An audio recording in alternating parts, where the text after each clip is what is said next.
There is no strife, no prejudice, no national conflict in outer space as yet. Its hazards are hostile to us all.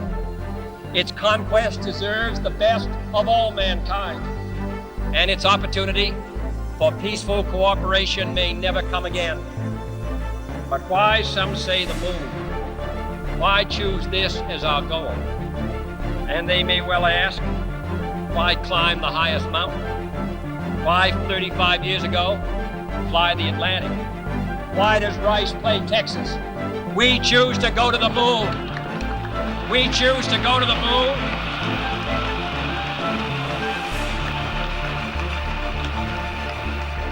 We choose to go to the moon in this decade and do the other things, not because they are easy, but because they are hard. Because that goal will serve to organize and measure the best of our energies and skills. Because that challenge is one that we're willing to accept, one we are unwilling to postpone, and one we intend to win.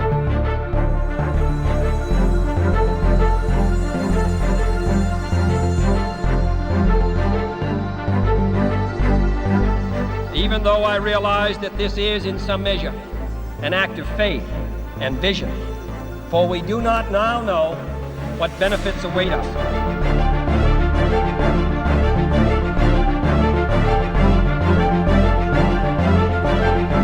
Many years ago, the great British explorer George Mallory, who was to die on Mount Everest, was asked why did he want to climb it. He said, because it is there. Well, space is there, and we're going to climb it. And the moon and the planets are there, and new hopes for knowledge and peace are there.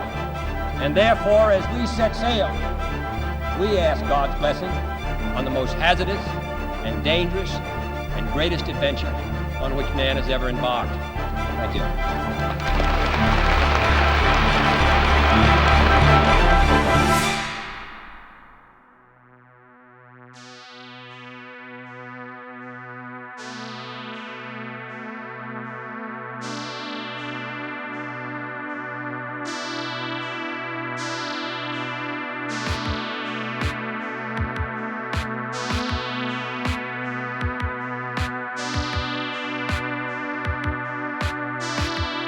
Hi, I'm Carl Sagan.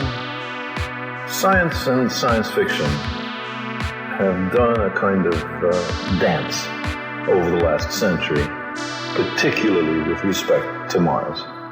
The scientists make a finding that inspires science fiction writers to write about it, and a host of young people read the science fiction and are excited and inspired to become scientists to find out more about Mars, which they do, which then feeds again into another generation of science fiction and science. And that sequence has played a major role for our actual ability to go to Mars. I don't know why you're on Mars.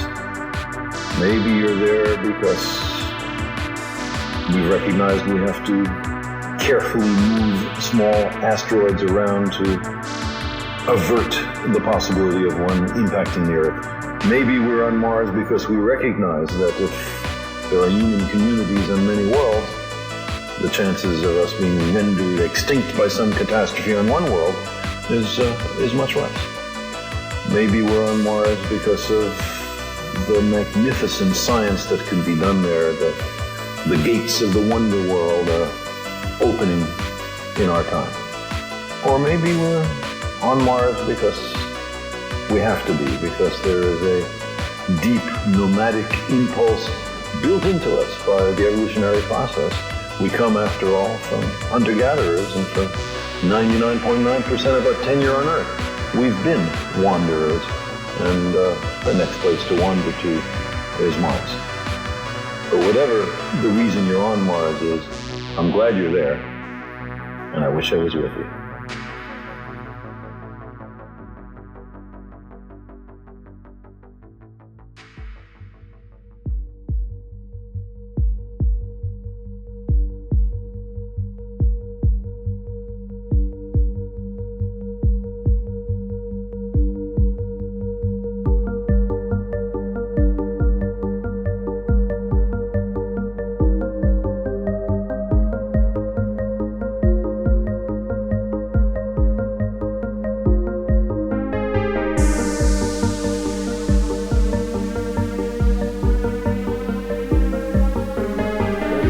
seconds and counting.